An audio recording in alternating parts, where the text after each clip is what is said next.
Bonjour, dans cette vidéo qui sera un peu plus longue, on va parler de l'astrologie, c'est-à-dire d'un transit actuel qui se prépare, qui sera effectif à partir du 3 décembre, donc c'est très proche, et je tiens à vous donner des indices et la signification et vous expliquer comment il faudrait se comporter, quelle démarche, quelle méthode adopter et quelles seraient les significations astrologiques.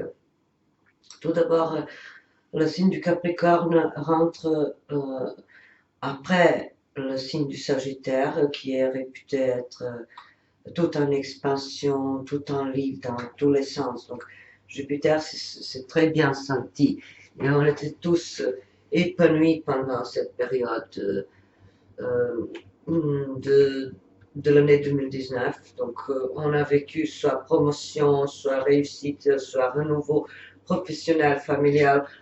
On a vu que il est possible d'apprendre, d'élargir ses connaissances, de voyager, de connaître de nouvelles personnes, de s'enrichir matériellement, spirituellement. Mais après cette période, arrive une période d'accalmie au niveau de l'enrichissement et de l'élargissement. Donc il va falloir se résigner, pour ainsi dire, à une sorte de stagnation. Mais ça ne va pas être la stagnation proprement dit, parce que je vais vous donner maintenant toutes les significations, les symboliques inhérentes à ce transit, et on va après analyser ensemble ou dans les commentaires tout ce que ça pourrait nous provoquer comme influence astrologique. Donc, le signe du Capricorne est la symbolique de quelque chose de figé, de froid. Donc, il a bien évidemment une connotation de froid et de l'hiver. Donc, il n'y a pas de végétation, il n'y a pas d'exubérance au niveau de la nature, tout semble figé, gelé et en déclin et en stagnation et en perte et en quelques paix. Paix, certes glaciale et parfois effrayante, mais c'est une paix. Donc, on va, pendant ce transit qui dure un an, on va tous sentir quelques ralentissements, blocages, sensations de distance, d'éloignement, euh, de la nécessité de se replier sur soi-même et de se réinventer. Donc, par la réinvention de soi-même, quelqu'un va rénover la maison, quelqu'un va euh, forcément faire des efforts et réviser ses ambitions pour mieux avancer au niveau de la carrière.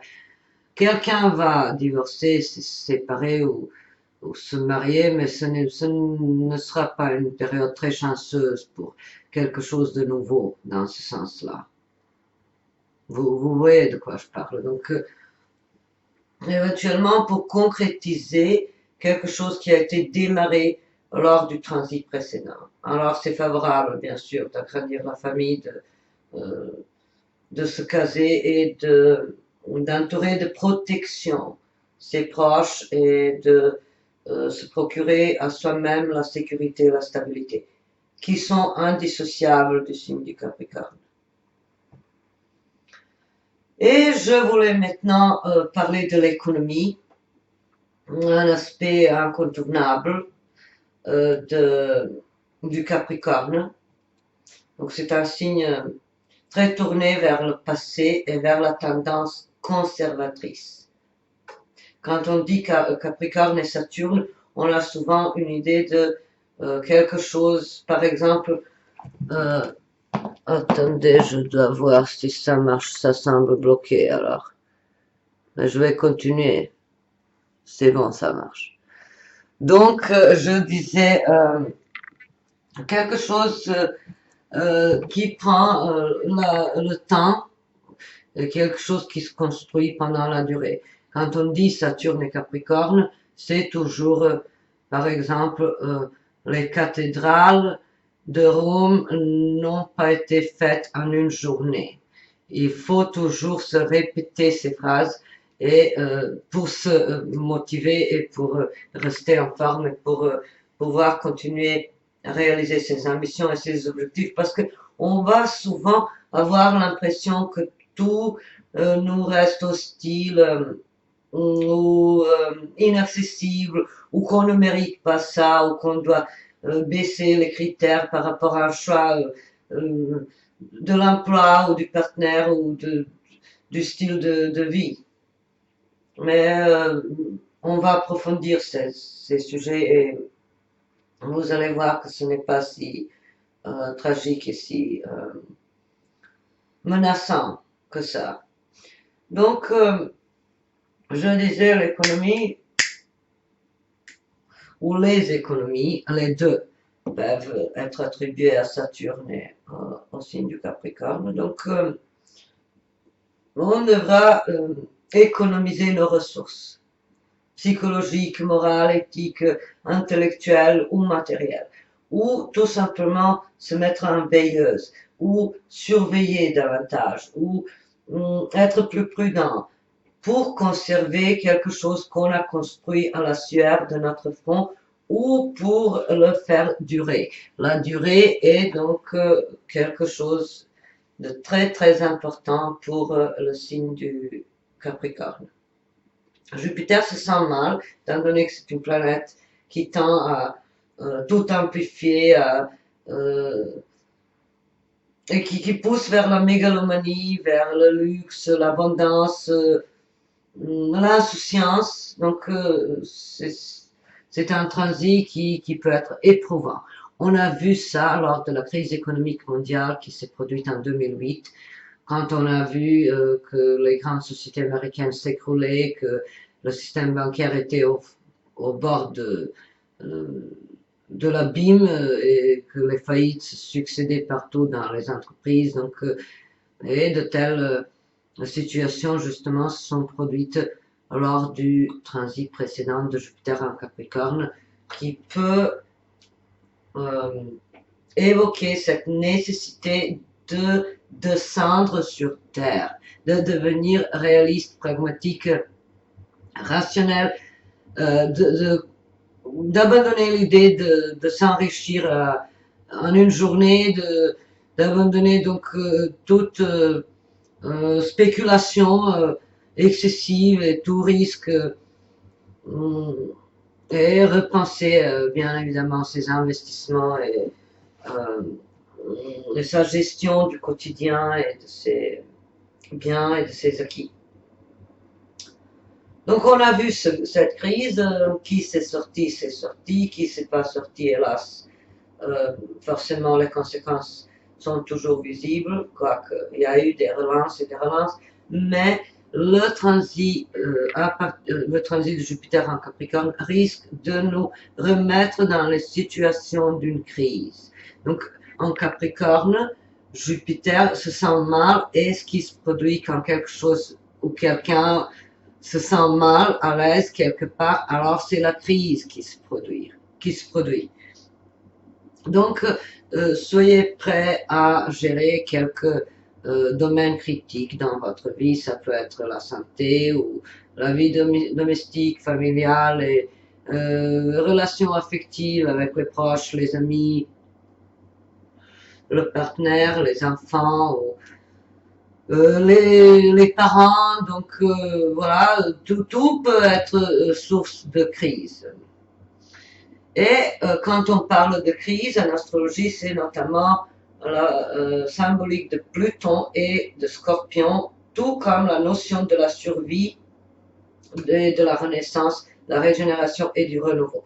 Mais on ne peut pas séparer la crise qui porte en elle le germe de la solution, et la solution durable. C'est justement les crises qui se produisent lors de ces transits de Jupiter en Capricorne, signe saturnien. Donc, on va forcément se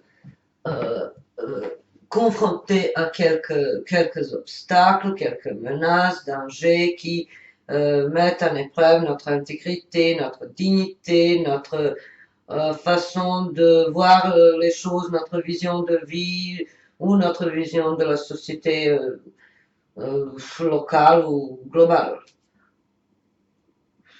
Et chaque crise remet en forme, de gré ou de force, l'individu qui l'a subi. Donc ça, c'est un mécanisme psychologique. La survie et l'instinct de survie est quelque chose de d'irrépressible. On ne peut pas facilement se débarrasser de cette envie de vivre et de vivre intensément. Donc, je dirais que la notion principale pendant ce transit sera la crise à gérer et trouver les solutions sur la durée et non provisoire ou éventuellement des soulagements ou la pilule dorée qui permet, disons, quelques sentiments de protection fragile ou fausse. Et la crise, qu'elle survienne dans un domaine individuel ou collectif, est un terrain de grandissement, d'évolution personnelle. Donc la gestion de cette crise nous pousse à perfectionner nos talents, nos compétences, diversifier, innover, apprendre, et donc loin d'être quelque chose de d'a priori bloquant ou frustrant. Ça peut être même salutaire quand on a à se battre pour quelque chose. Et puis après, avec le temps, de nouveau, donc le temps, c'est la notion principale de Saturne. Le temps, la valeur du temps, et tout ce qui va avec, normalement, la sagesse, la stabilité, parce que ce qui est fragile, ça va s'évaporer, disparaître. Et tout ce qui est solide, ça va résister aux épreuves. Et je dirais que ce sont les crises qui nous revitalisent, qui ne nous laissent pas nous endormir sur les lauriers, qui nous motivent à nous dépasser. Et de nouveau, je dirais vivre intensément, vouloir durer. Donc Jupiter, c'est vouloir avec intensité, passionnément. Durer, donc Saturne et Capricorne. Et la même stratégie sera utilisable dans n'importe quel domaine de notre vie. On va fuir comme la peste les engagements à la légère, les frivolités, les choses superficielles, les personnes pas assez cultivées ou pas assez inspirantes, ou les gens qui nous dévalorisent et nous rabaissent. Parce que pour survivre à long terme, les principes sont suivants. Donc le respect de soi, c'est le premier principe. Le respect de soi, c'est une valeur saturnienne aussi. Donc savoir où sont nos limites, avoir cette dignité, cette intégrité et ne laisser personne nous écraser. Donc le respect de soi-même. Le deuxième principe, c'est l'intensité. Vivre avec l'intensité.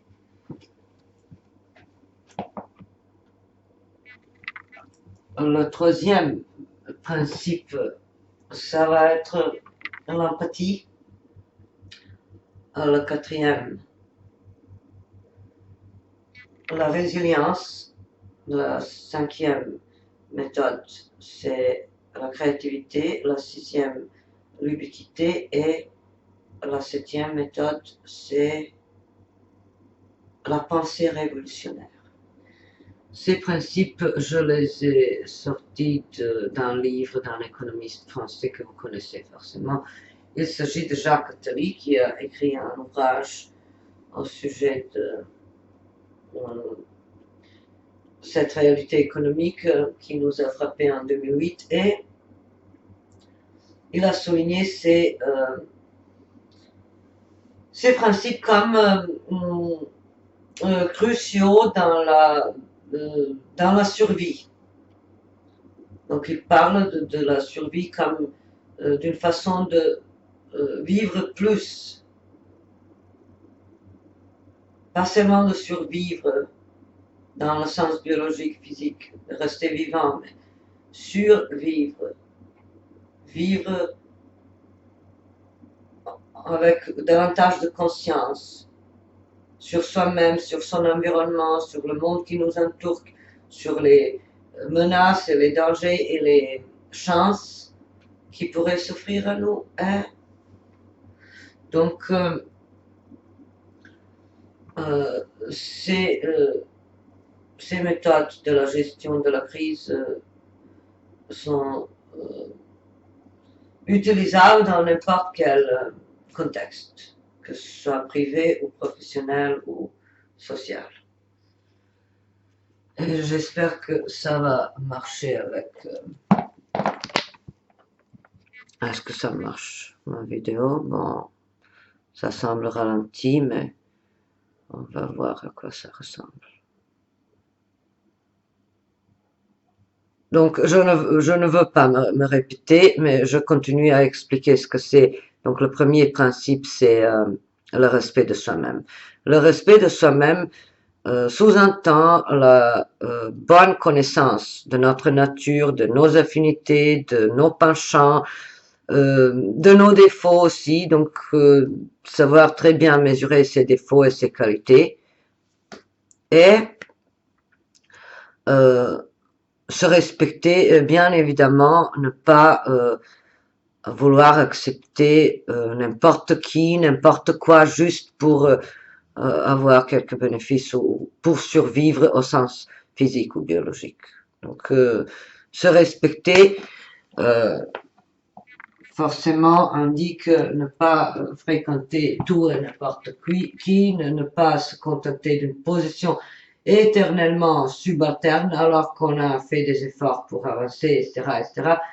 Donc, se respecter et dans le sens respecter les autres et le monde entier et la planète entière et avoir la conscience écologique, avoir la conscience de la nécessité de coopérer les uns avec les autres, de s'associer, de rester connecté. Donc, et quand on est connecté, quand on coopère, il y a donc la solidarité qui se développe et l'honnêteté aussi, parce qu'on ne coopère pas avec n'importe qui, sous n'importe quelle condition. Donc voilà, le premier principe de cette survie, ça va être le respect de soi-même. Ensuite, l'intensité. Sans intensité, comme vous savez déjà, rien n'est possible dans cette vie. Donc la passion est viscérale pour faire bouger les choses. Et celui qui manque l'énergie et la passion, il est déjà, disons, paumé ou perdu ou dans une situation un peu enviable. Parce qu'on doit vivre avec intensité pour vraiment profiter de la vie et pour savoir bien gérer les dangers et les risques qui arrivent ou savoir profiter de ce qui est positif et favorable. Bon, j'espère que ça va marcher ma vidéo. Je continue donc avec l'intensité. Tout doit être abordé avec l'intensité. Les contacts professionnels, les relations personnelles, parce que si l'on devient indifférent euh, face aux soucis d'un ami, etc., ça veut dire on n'est pas des amis, n'est-ce pas?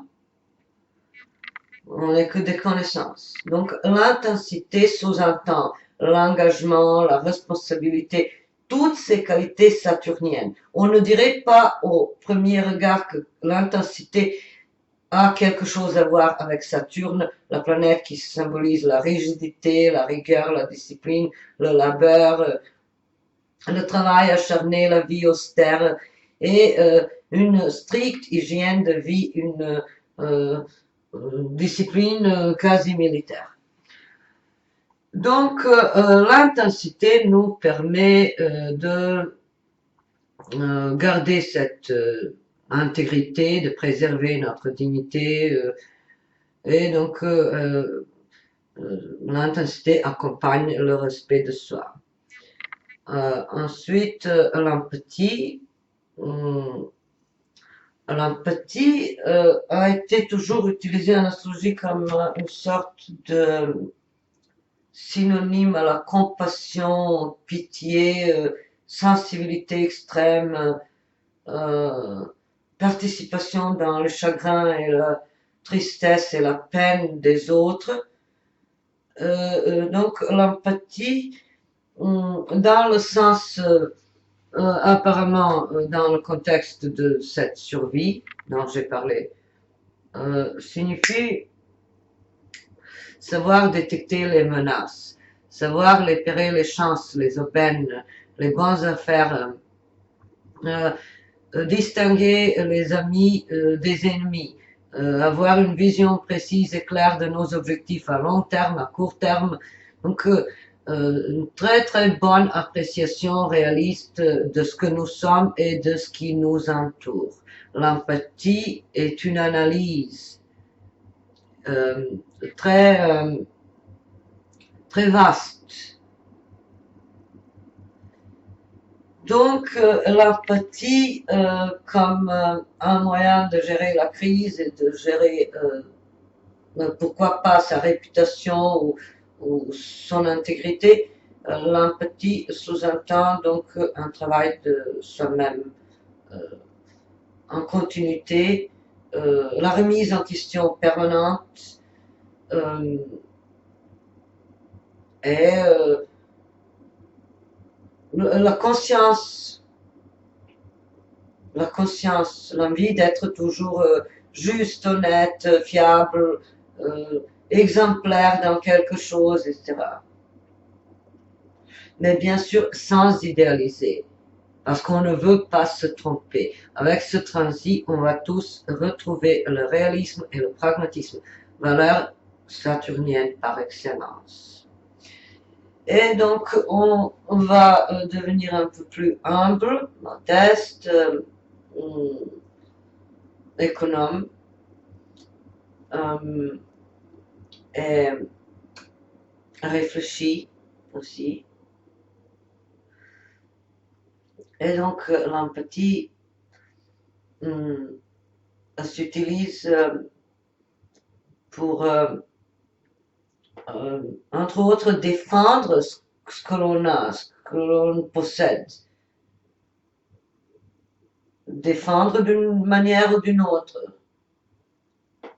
Parce que Saturne, comme symbolique des limites, des forteresses de pierre, de quelque chose de très solide, ça, c'est des obstacles qui s'érigent pour se protéger des ennemis ou des choses ou des situations qui pourraient nous perturber, nous mettre en danger, nous stresser ou causer notre perte ou nous causer des ennuis divers. Donc, Avec le respect de soi-même, l'intensité, l'empathie, on passe à la quatrième méthode de survie, c'est la résilience. La résilience est une faculté à se réconcilier avec la réalité, sans les dégâts particuliers au niveau affectif, moral, financier, savoir rebondir, choisir la voie du renouveau à la place de la voie de la chute. La résilience se développe justement dans les moments d'épreuve, quand on a plusieurs choix et quand on ne sait pas vers quel sens se vouer ou comment gérer quelque chose, alors on devient résilient, c'est-à-dire on s'assume tel que l'on est, ici et maintenant. On n'aspire plus à une grandeur imaginaire, on comprend qu'on a des limites, qu'on a des défauts, qu'on a forcément un vrai blocage, une véritable impossibilité à obtenir quelque chose, à réaliser, ou à être à côté de telle ou telle personne, ou à séduire telle ou telle personne, ou à obtenir tel ou tel travail. Donc on voit clairement que c'est impossible, et on se dit, bon, alors si c'est impossible, il y a cet autre travail qui est possible, il y a cet emploi pour lequel je pourrais postuler, et où il y a tel ou tel admirateur qui m'a déjà abordé, qui m'a déjà dragué, qui veut forcément approfondir la connaissance. Si tel ou tel ne veut pas de moi, alors forcément il y a quelqu'un d'autre qui veut de moi. Voilà. La résilience demande aussi une bonne connaissance de soi-même, une sagesse. Et la sagesse qui s'acquiert avec le temps. C'est pour ça que Saturne, sagesse, le temps, la durée, tout ça, c'est la symbolique de cet apprentissage. Donc, tout ça est incarné par le signe du Capricorne. Persévérance, patience à long terme, continuer sa route malgré les embûches. Et avec la résilience, on se dit ce qui est là, c'est là. Si je ne peux pas faire grand chose là-dessus, ce qui s'est passé, ça s'est passé. Maintenant, j'ai plusieurs choix. Je peux, par exemple, me reconvertir, m'inscrire à un stage, à un atelier, une formation. Je peux approfondir mes connaissances en telle ou telle langue, ou je peux forcément finalement retrouver ma vocation, changer de métier, partir, me libérer de ce fardeau, de ce carcan pour lequel je ne suis pas fait ou faite. Donc vous voyez que en fait, moi je suis un peu spécialiste pour les crises psychologiques, et économiques et autres, parce que j'ai mon Jupiter natal dans la maison 8, celle des crises. Donc il ne faut pas être étonné de ces sujets que j'aborde dans mes vidéos. Et il y a eu beaucoup aussi des sujets ou des vêtements qui m'ont valu même la démonétisation de ma chaîne provisoire, certes, mais je suis habitué déjà, donc voilà. Mais bon, je me suis dit, je suis incomprise. Ce monde banal, forcément, ne comprend pas mes connaissances et ma nature, donc ça vaut pas la peine d'expliquer à qui que ce soit ce que je veux ou ce que je fais, ou bon, bah, voilà, donc ça c'est la qualité de résilience. Et maintenant, revenons à nos méthodes saturniennes qu'il faut utiliser en mode jupitérien, c'est-à-dire avec beaucoup d'intensité, de volonté, de confiance et d'optimisme, en se disant Dieu sait pourquoi c'est quelque chose de meilleur au monde, qui aurait pu se produire. Forcément, ça va me mener vers la plus grande réalisation, bien que ça semble maintenant quelque chose de très désagréable et de très éprouvant. Je vais m'en sortir, et forcément pas seulement m'en sortir, mais m'en sortir encore plus forte et plus intelligente. Donc avec la résilience, on entreprend beaucoup de choses, on se relève facilement de la chute, on se dit la vie continue, on trouve d'autres occupations, loisirs, divertissements ou personnes, ou on s'achète un animal de compagnie, ou euh, on trouve tout simplement des exutoires et des méthodes à enrichir son existence. On ne baisse pas les bras. Donc ça, c'était la résilience. La cinquième méthode, c'est la créativité.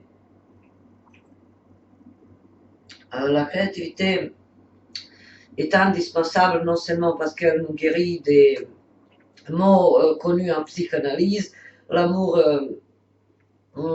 qui n'a pas été qui n'a pas été suffisant de la part de nos parents, donc le sentiment d'abandon, de trahison, d'humiliation qu'on a vécu lors de la petite enfance. Donc la créativité nous guérit non seulement dans le sens euh, psychanalytique, mais dans le sens de la vie concrète. Parce qu'avec la créativité, on peut innover, améliorer ses prestations, ses performances, euh, attirer de nouveaux clients, cibler de nouvelles relations susceptibles ensuite de nous pousser vers l'avant. Donc la créativité est également indispensable pour mieux réussir sa vie professionnelle. Et je dirais que cette créativité également pour le transit de Saturne en Capricorne sous-entend une moindre spécialisation, une moindre spécification. Donc, il ne faut pas trop spécialiser dans un détail. Qu'on soit entreprise, nation ou individu, il faut plutôt s'orienter vers plusieurs voies, plusieurs possibilités de sortie, plusieurs techniques, plusieurs entreprises même. Vous voyez, plusieurs cibles comme clients.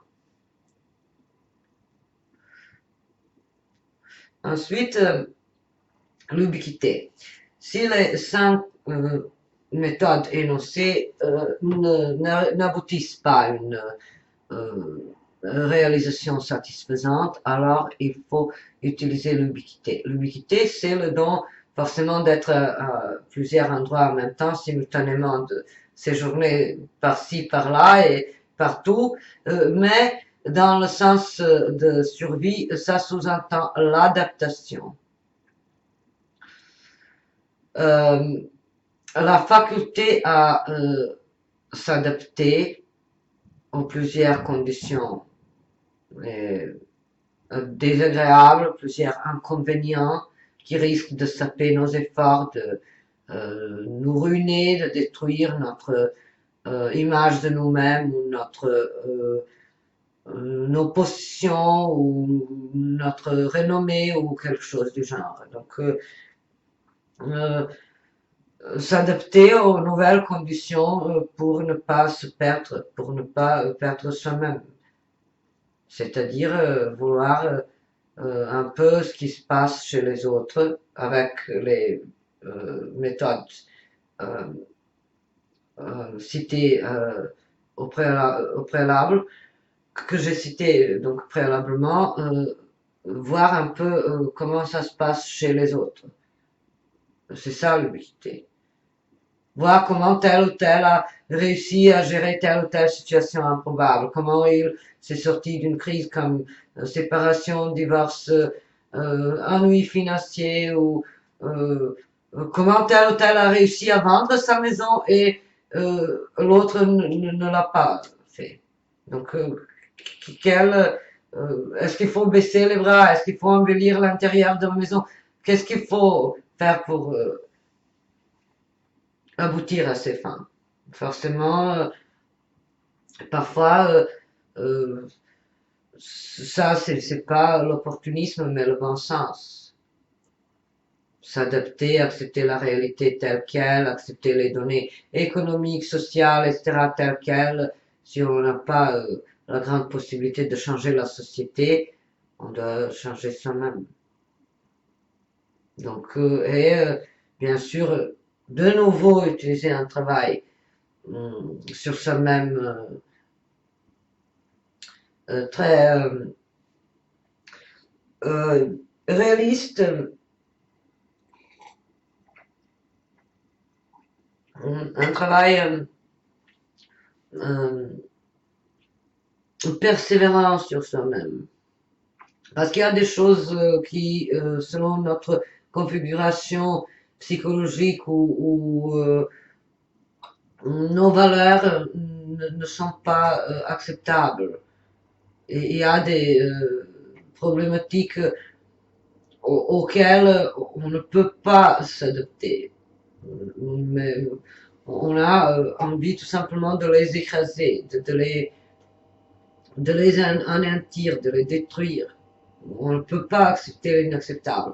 Et donc, si première méthode ne donne aucun résultat satisfaisant, si on voit que ça nous empêche de grandir, si on a réussi, on n'a pas réussi malgré notre faculté d'adaptation à s'insérer dans un cadre social ou privé, modifier notre comportement face à telle ou telle menace, danger, incompatibilité ou face à une personne froide et distante et indifférente. Alors, la dernière possibilité, c'est la pensée révolutionnaire.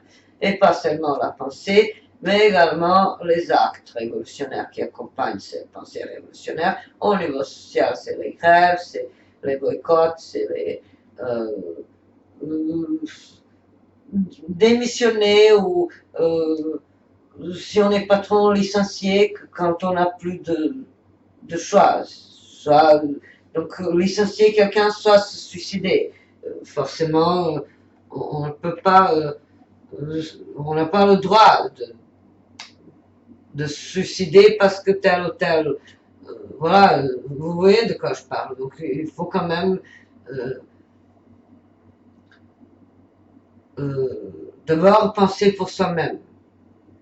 Parce que l'autre, forcément, selon sa configuration mentale, il pourra même trouver son bonheur ou s'épanouir en faisant un autre métier, alors que dans votre entreprise, vous, il se sentait comme un esclave, comme un robot.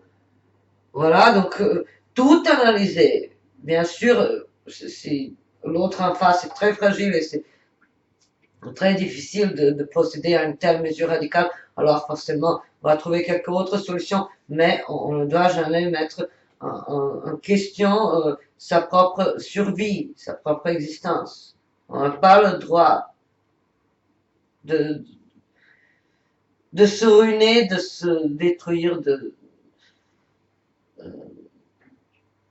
Donc, avec la pensée révolutionnaire, bien évidemment, si on est dans une situation individuelle extrêmement difficile avec les disputes et les scènes conjugales répétitives et les infidélités également fréquentes ou autres situations intenables, on va se dire forcément qu'il est temps de quitter, de se séparer une fois pour toutes.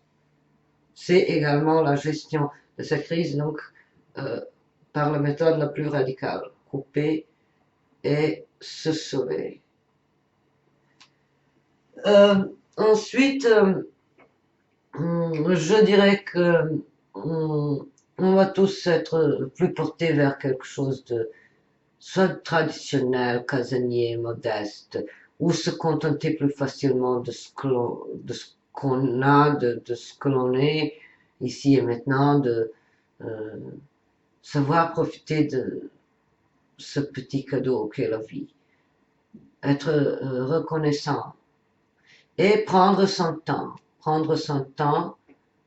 En chinois, l'idéogramme de cette expression, c'est la fenêtre à travers laquelle on voit la, la lune et les étoiles. Prendre son temps veut dire avoir le temps pour quelque chose non seulement d'abstrait ou de lointain ou de spirituel, mais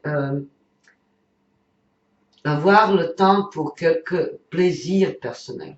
Au lieu de courir vers les plaisirs euh, mondains ou les plaisirs sociaux comme sortie ou réputation ou argent, alors que notre famille ou nos enfants ou nos proches se sentent privés de notre présence, qui leur est plus précieuse que tout l'argent de ce monde. Donc ça aussi, c'est disons, une caractéristique de ce transit qui arrive prochainement. Et un Capricorne, qu'est-ce qui pourrait être encore d'actualité? C'est par exemple devenir plus sage, plus mature, plus responsable, plus consciencieux, plus prudent. Et la prudence est parfois limite méfiance, et méfiance est parfois limite paranoïa ou l'hypochondrie. Donc ces deux comportements pourraient être aussi très représentés pendant l'année 2020, c'est-à-dire la paranoïa et l'hypochondrie, mais au sens figuré, bien sûr. On ne va pas tous courir voir le médecin pour une nuit blanche ou je sais pas quoi, ou soupçonner telle ou telle d'infidélité parce qu'on a voilà piqué un coup de paranoïa. Non, ça non, pas dans le sens propre, mais au sens figuré. Ça veut dire on peut avoir par exemple davantage davantage on, on peut vouloir surveiller davantage quelque chose qu'on a et surveiller par exemple on ne veut pas dire forcément contrôler ou imposer ses règlements, espionner quelqu'un ou être en permanence sur ses gardes, mais être conscient de la fragilité de tout ce qu'on a, la vie, la santé, et donc préserver. Si on a mal quelque part au bras, aux jambes qui persistent, alors forcément, on va entreprendre quelque chose. Alors que lors du transit précédent, on a pu facilement ignorer ou aborder une attitude excessivement optimiste et confiante et peu réaliste. Donc, adieu la mégalomanie, bonjour la prudence. Ça aussi, c'est des répercussions de ce transit de Jupiter en Capricorne. Et ensuite, il y a, je dirais, au niveau économique, parce qu'on va souvent se poser des questions en lien avec l'argent et nos biens matériels. La morale de ce transit, ça va être de ne pas mettre tous les œufs dans le même panier. Donc tout le monde le sait. Et au sens par extension, ça peut dire par exemple ne pas se leurrer par les promesses trop belles et trop alléchantes au niveau des acquis, des investissements, mais réfléchir et rester réaliste parce qu'on ne peut pas forcément multiplier par 10 ou par 15 nos acquis en une seule nuit ou en 2 mois. Voilà. Donc c'est également je dirais une approche de la vie. C'est des tendances comportementales euh, et la tendance de la pensée.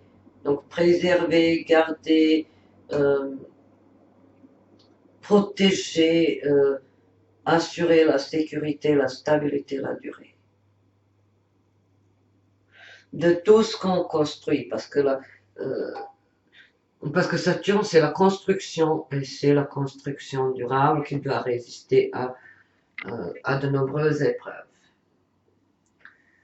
Mon image semble bloquée, je ne sais pas ce qui se passe, j'espère que ça va refonctionner. Et que ça ne va pas être coupé, parce que la dernière fois quand j'ai enregistré une vidéo avec des coupures comme ça, il s'est avéré plus tard qu'il n'y avait pas de coupure, mais que juste chez moi l'image était un peu bloquée, mais autrement ça marchait bien. Donc j'espère que ça va pas être le cas. Et